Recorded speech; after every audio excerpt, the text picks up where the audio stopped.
अरे शब्द खत्म हो जाएंगे हमारे पास। तुम जैसी घटिया लड़की को क्या बुलाए, मतलबी, झूठी, लालची, फरेबी। बोलो। अरे अरे मिट्टू, थोड़ा आराम से, कहीं दिल का दौरा ना पड़ जाए थारे को। अब जो होना था वो तो हो गया मिट्टू। इस बेचारी मास्तरनी पे चिल्लाने का क्या फायदा, हमारा मतलब रानी पे। अब तो तुम सबका शौक मनाने का टाइम है। रोएगी नहीं क्या तू? देख जल्दी से थोड़ा सा रो ले। अब मैं यहाँ तक आई हूँ तो तुम्हारे दिल को भी सुकून मिलना चाहिए कि नहीं? चुप, एकदम चुप, एक शब्द और नहीं।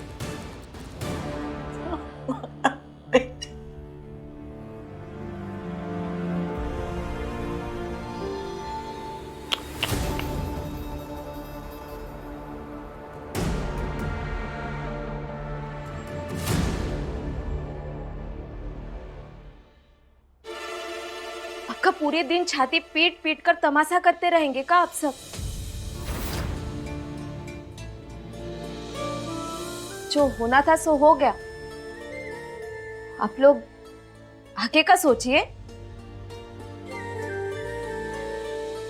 तरस खाकर आप लोगन को ये रजावत हाउस में नौकरी दे रहे हैं।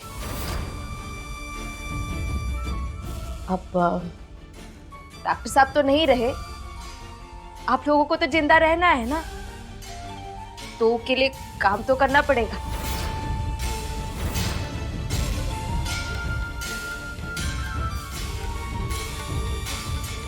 बस एक बात का जवाब देना रहा,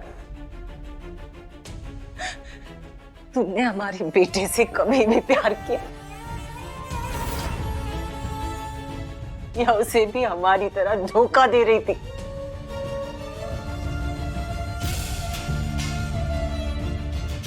क्यों रानी, क्यों हमारे बेटे के साथ? कहा है ना रानी साहब, पैसे का नशा ऐसा ही होता है, सब कुछ ठीक कर देता है और गम भी भुला देता है।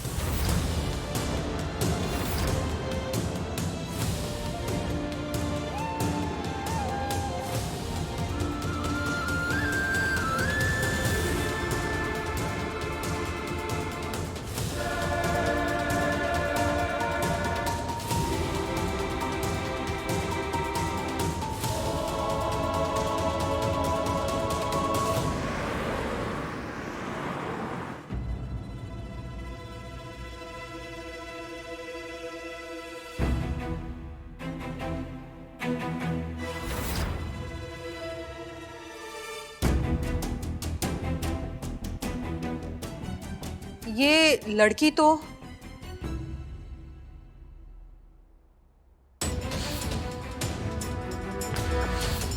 जय, ये यहाँ क्या कर रही है?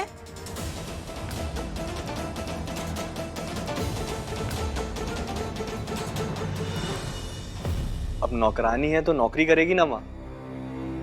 रजावत के साथ जो हुआ उसके बाद बेचारी का काम छूट गया तो हमने तरस खा के यहाँ रख लिया। अच्छा किया, वैसे भी आजकल ट्रेंड नौकर मिलते नहीं हैं। काफी ट्रेंड है माँ, घर का बहुत अच्छे से ध्यान रखेगी।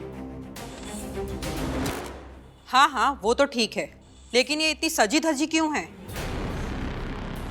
अरे माँ, नंदिनी और चंपा सालों से साथ रहती आई हैं, बहनों जैसा रिश्ता है आपस में दोनों का। नंदिनी ने ही अपने कपड़े दिए उन्हें, इतना बड़ा दिल है इनका। फिर बहू ने अपनी ऐसी हालत क्यों बना रखी है? ना साज ना श्रृंगार, इतनी उदास लग रही है। जय, सब कुछ ठीक तो है ना? माँ वो आप तो जानती है ना वो रजावत का क्या हाल है, तो बस उसे ही सोच के बेचारी परेशान रहती है हमेशा। आप लोग फ्रेश हो जाइए ना माँ, थक गए होंगे, फिर आराम से बैठ के बात करते हैं हम लोग।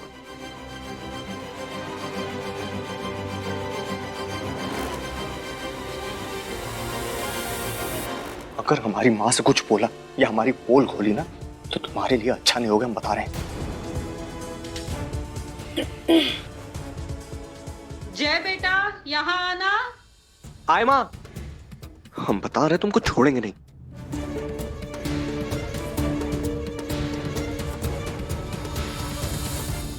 अपनी औकात में रहता तो तुझे छोड़ देता, लेकिन तूने सीधा मेरे दिल पे वार किया। अब पूरे जयपुर में सिर्फ सूरज सिंह शेखावत का नाम होगा और तेरा और तेरे पूरे परिवार का नामो निशान मिटा दूंगा मैं। बताऊं कैसे? बिना बताए मुझसे रहा नहीं जा रहा है। तेरा सब कुछ तो मैं छीन ही चुका हूं। अब तेरी बीवी को भी अपना बना लूंगा हमेशा हमेशा के लिए।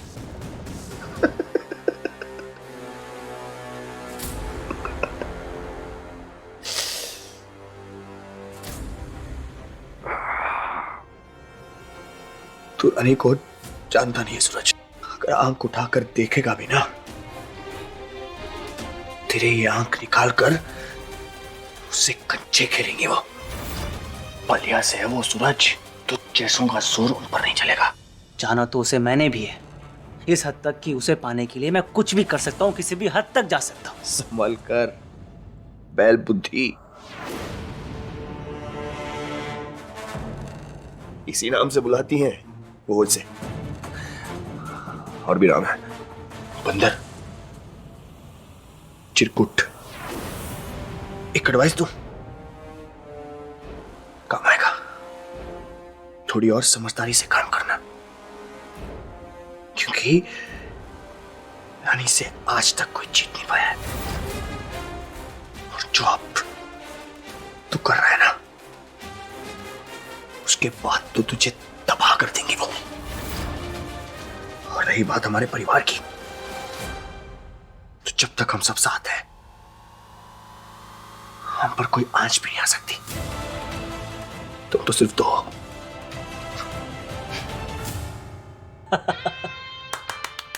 वाह, हो गया।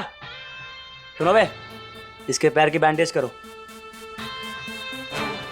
तेरा इलाज करवा रहा हूं क्योंकि मुझे तेरी जरूरत है, तुझसे काम निकलवाना है, समझा? अगली बार गोली पैर में नहीं, तेरे सर में मारूंगा। इसके बाद इलाज की जरूरत नहीं पड़ेगी, सीधा ऊपर पहुंच जाएगा।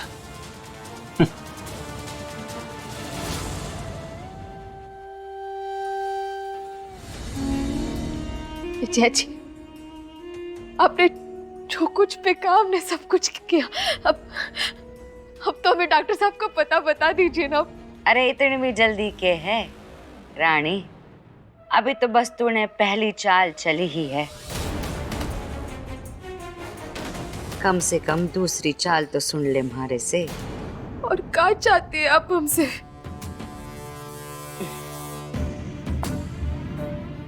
वो कागज जिस पे तूने और थारे पति ने हमारे दस्तखत करवाए, और साथ ही साथ वो स्टैम्प पेपर वाले प्रॉपर्टी के कागजात भी।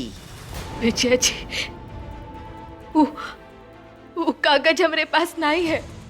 डॉक्टर साहब को पता होगा उसके बारे में। अब बस हमें उनके पास ले चलिए ना, हम वो आपको दिलवा देंगे। काहे कि डॉक्टर साहब को जब तक पता नहीं चलेगा ना कि हम सब सही सलामत है, उनका परिवार सही सलामत है, वो आपको कच्चू भी नहीं बताएंगे।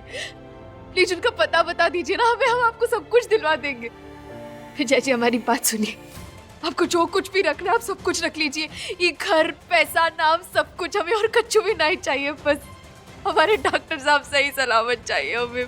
प्लीज अब लौटा दीजिए ना उन्हें हमारे पास, प्लीज रानी साहब। थारे को मैं बेवकूफ लगू हूँ जब तक वो कागज तुम्हारे तक नहीं लाती। तुम दोनों को मिलना तो बहुत दूर की बात है, एक दूसरे की शक्ल देखना भी नसीब ना होने दूंगी। और बाकी सारी शर्तें तो तू जाने ही है।